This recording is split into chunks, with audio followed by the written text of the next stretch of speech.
Hordoftoota YouTube hortuu nagaa keessanii har'aa akkuma kanaan dura hojjechaa turre har'a kutaa macaafa qulqulluu keessaa mata duree tokko irratti waliin qoodanna jechuudha. Mata dureen nuti irratti har'a waliin qoodannu maa'inni waa'ee madda ofiitti deebi'uu kan jedhu jechuudha. Madda ofiitti deebi'uun maa'inni macaafa qulqulluu waa'ee madda ofii maal nuun jedha kan jedhu ilaalla jechuudha. Kanaaf kutaa macaafa qulqulluu keessaatii seera uumamaa boqonnaa tokko irraa kaasnee waliin ilaalla jechuudha. Seera uumamaa boqonnaa tokko kaasnee hamma dhumaatti yoo dubbifanne gaariidha. Garuu ani akkanaaf mijatutti yookaan immoo ergaa koodhaa fi gaarii akka ta'utti kutaaleen an keessaa dubbisu na waliin dubbistu jechuudha. Boqonnaa tokko lakkoofsa 8 irraa kan jiru waliin dubbisna. Akkas jedhaanii Waaqayyo bantii sana Waaqa jedhee moggaasee galgalis ta'ee ganamis ta'ee kuni guyyaa lammaffaadha jedhaan.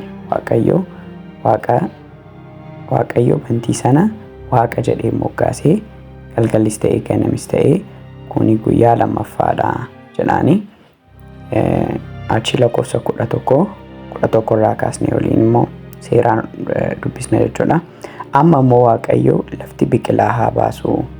Dhaabaan akka qomoo isaatiitti sanyii godhatu mukeetiin ija kennanii iji isaanii immoo sanyii of keessaa qaban adduma addaan akka qomoo isaaniitti lafa irratti haa argamanii jedha. Innis akkasuman ta'ee jedhaan. Egaa amma akka kutaa macaafa qulqulluutti yookaan immoo akka seera uumamaa boqonnaa tokko lakkoofsa 8 irratti ilaalletti maa'inni Waaqayyo jalqaba bantiiwwan waaqaadha kan inni uume. Bantiiwwan waaqaa erga uume booddee gargar baase jechuudhaan.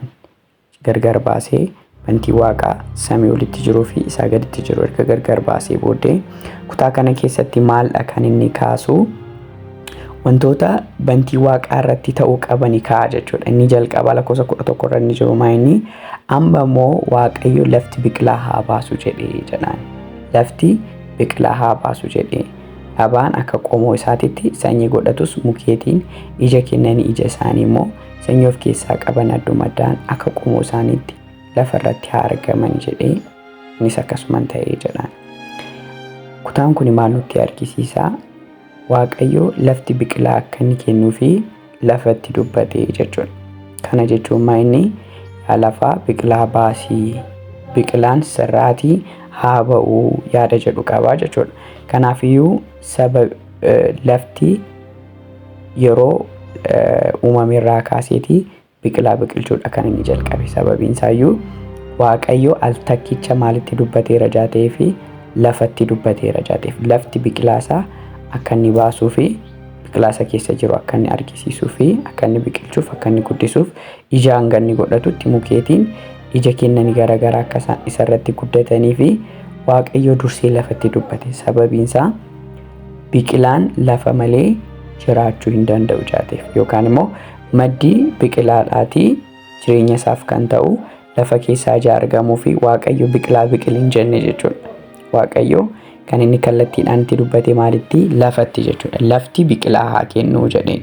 Maaliifi biqilaan ofiisaatii ani nan biqila jedhee biqiluu jaan dandeenyee fi eenyutti dubbachuu qaba? Bu'uura isaa kan ta'e yookaan immoo madda isaa kan ta'e itti dubbachuu qaba jechuudha. Kanaafiyyuu biqilaatti utuu hin dubbatiin Waaqayyo lafatti dubbatee jechuudha. Lafti biqilaa haa kennu jedhe.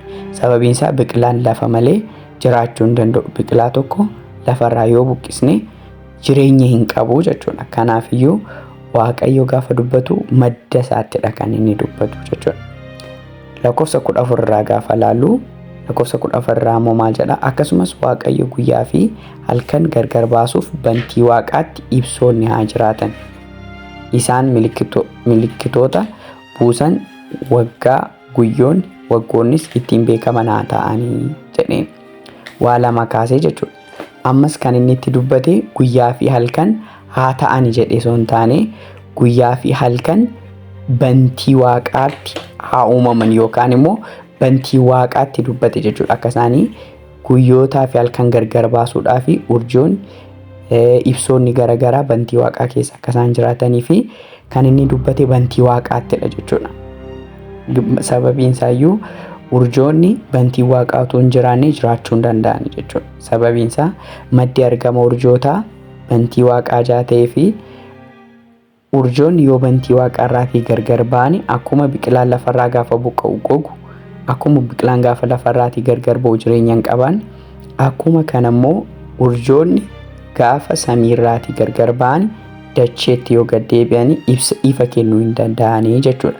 Akkasumas immoo dhahaawwan waggootaa guyyoota ibsuu hin danda'anii jechuudha. Dhahaawwan waggootaa guyyoota ibsuudhaaf maalitti jiraachuutu isaan irra jiraata? Madda isaanii isa ta'e bantii waaqaatti qabamanii jiraachuutu isaan irra jiraata jechuudha. Kanaafiyyuu bantii waaqarra hin jiraadhu yoo jedhanii ifa kennuus hin danda'anii, akkasumas immoo dhahaa waggootaa ibsuus hin danda'anii jechuudha. Kanaafiyyuu Waaqayyo maal jedhaanii urjootatti dubbata osoo hin taane bantii waaqaatti dubbatee jechuudha. Bantii waaqaadhaan maal jedhee? Bantiin waaqaa ibsoota haa kennan, isaanis immoo milikkita buusaawwan waggaa guyyoota akka kennaniif jedha. Ifni akka uumamuuf Waaqayyo ifatti dubbatee osoo hin taane bantiiwwan waaqaatti dubbatee jechuudha. Sababiin isaa maddi argama ifoota bantiiwwan waaqaa jaa ta'aniif. Lakkoofsa 20 immoo akkas jedha. Waaqayyo bishaanonni tuuta lubbuu qabaatanii munyuuqan haa guutuu jedhaan. Bishaanonni tuuta lubbuu qabaatanii munyuuqaniin haa guutu. Kana jechuun akka qurxummii jechuudha. Itti aansuudhaan immoo simbirri allaattiiwwanis bantii waaqaa jala lafarras haa balali'anii jedha. Simbirroonni allaattiiwwan bantii waaqaadhaa fi lafarra akka isaan jiraataniif eeyyameef. Bishaanota keessa warra munyuuqan kan jedhaman bishaanota keessa akka isaan jiraatanii fi eeyyameef jechuudha. Fakkeenyaaf qurxummiin bishaan keessaa baatee jiraachuu hin dandeessu jechuudha. Kanaaf jecha Waaqayyo qurxummiitti dubbate osoo hin taane bishaanitti dubbate. Bishaanonni maal haa kennanii jedhee? Qurxummii haa kennanii. Bishaanonni qurxummii haa kennanii. Bishaanonni munyuuqaawwan garaagaraa haa kennanii. Yoo akkas ta'uudhaa baate isaan jiraachuu akka isaan hin dandeenye ijaa beekuuf jechuudha. Kana jechuun fakkeenyaaf allaattiiwwan otoo bishaan irraa uumamaniiru ta'ee bishaan keessa jiraatu turanii jechuudha. Garuu allaattiif simbirrootaaf maal jedhaa? Bantii waaqaa fi lafarra haa balali'anii jedhaan. Warreen kun maddi argama isaanii bantiiwwan waaqaa fi lafarraa akka inni ta'e lafa kaa'aa jechuudha. Garuu qurxummiin bishaan irraa akka inni argame lafa kaa'aa jechuudha. Kanaafiyyuu qurxummii akka kennuuf bishaanitti dubbate. Sababiin isaa maddi argama qurxummiidhaati bishaan jaa ta'eef jechuudha. Kana jechuun maa inni? Qurxummiin bishaan malee jiraachuu hin danda'u. Biqilaan sila akkuma nuun kaasne dachee malee jiraachuu hin danda'u. Urjoonni samii keessatti argaman bantiiwwan waaqaa malee jiraachuu hin danda'an. Akkasumas qurxummiin bishaan malee jiraachuu hin danda'u jechuudha. Kanaafiyyuu maddi argama isaaniitti qabamanii jiraachuun jireenya isaaniif murteessaadha jechuudha. Yoo madda argama isaaniitti hin qabamne jireenya qabaachuu hin danda'anii jaate. Simbirroonni allaattiiwwanis bantii waaqaa jala yoo lafarra jiraachuu hin barbaannu jedhanii jireenya hin qaban jechuudha. Bishaan keessa yoo galan hin du'u. Kanaafiyyuu bakki jireenya isaaniitti Waaqayyo kan inni dubbatuu fi bu'uurri jireenya isaanii bakka argama isaanii jaa ta'eef jechuudha. Kanaafiyyuu bakkeewwan argaman kanaan ala jiraachuu hin danda'an jechuudha. Sababiin isaa qurxummiin bishaan keessaa baatee jiraachuu hin dandeessu. Allaattiin bishaan keessa galee jiraachuu hin danda'u jechuudha. Maddi argama allaattii bantiiwwan waaqaa fi lafarra akkuma ta'e maddi argama qurxummiidhaati immoo bishaan keessaa jechuudha.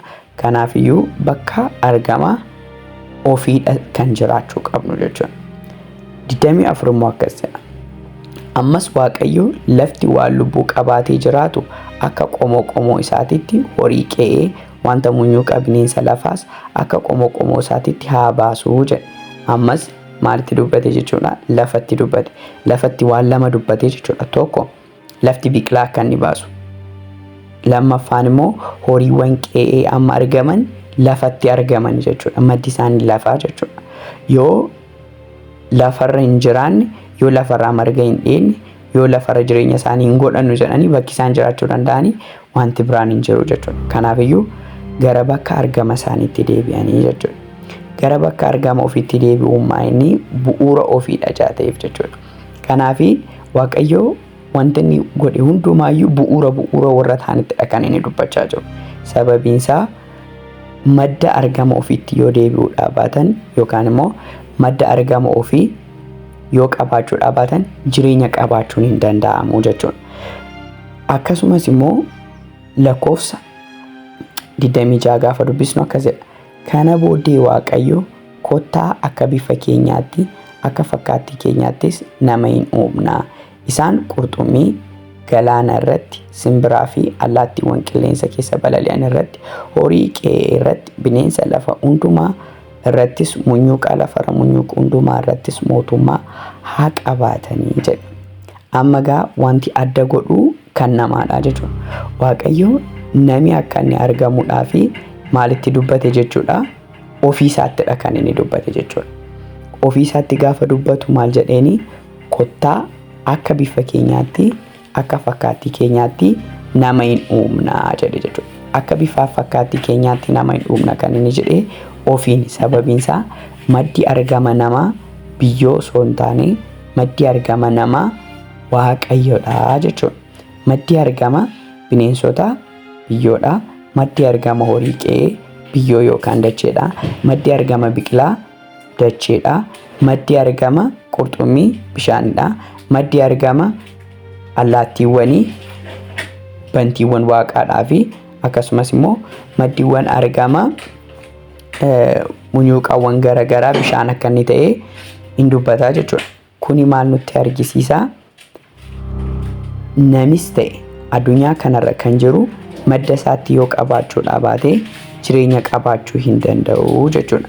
Madda isaatti yoo hidhachuudhaa baate jireenya qabaachuu hin danda'u jechuudha. Kanaaf iyyuu gaa hordoftoota YouTube keenyaa maa inni kutaa kanarraati wanti nuti hubachuu qabnu? Waaqayyo lakkoofsa 26 irratti ifa godhee kan inni kaa'e Waaqayyo kottaa akka bifa keenyaatti fi akka fakkaattii keenyaatti nama hin uumnaa jedha. Kana jechuun maddi argama ilmoo namaati Waaqayyodha jechuudha. Itti aansuudhaan immoo uumamoota hanga yoonaatti uumaman hundumaa irratti aboo haa qabaatuuf jedha. Sababiin isaa maddi argama keenya Waaqayyo isa hundumaa uume jaatee fi nami Waaqayyo irraa uumame yookaan nami maddi isaa Waaqayyo jaatee fi wantoota Waaqayyo uume hundumaa akka inni bituuf aboo kenneef jechuudha. Kana jechuun maal? Nami addunyaa kanarra kan inni jiru bituu kan inni danda'u, hoogganuu kan inni danda'u yoo madda isaatti qabamee jiraate qofadha jechuudha. Madda isaan akkuma sila kaas qurxummiin bishaan malee, biqiloonni biyyoo yookaan dachee malee, akkasumas immoo wantoonni addunyaa kanarra jiran akkuma madda isaaniitti yoo jiraachuudhaa baatan jireenya akkuma hin qabne, namis Waaqayyo irraa yoo gargar ba'e jireenya hin qabu jechuudha. Jireenya dhabuu isaa qofa miti jechuudha. Aboo ittiin warreen kana bituu danda'u hin qabu jechuudha. Egaa hordoftoota YouTube keenyaa har'a waan haaraa tokko akkasiin argattan abdii guddaan qaba. Kanatti aansuudhaan immoo kutaa biraadhaan hojjedhee hamma isiniif dhiyeessutti subscribe gochuudhaan akkasumas immoo share gochuudhaan akkasumas illee notification yookaan immoo nu yaadachiisu sana akkasitti butan abdiin qaba. Na jajjabeessaa isiniin jechuun barbaada. Akkasumas illee akkasinaaf kadhattanii isin gaafachuun barbaada. Kallattii makanaan oolmaa gaarii isiniif haa ta'u. Guyyaa gaarii.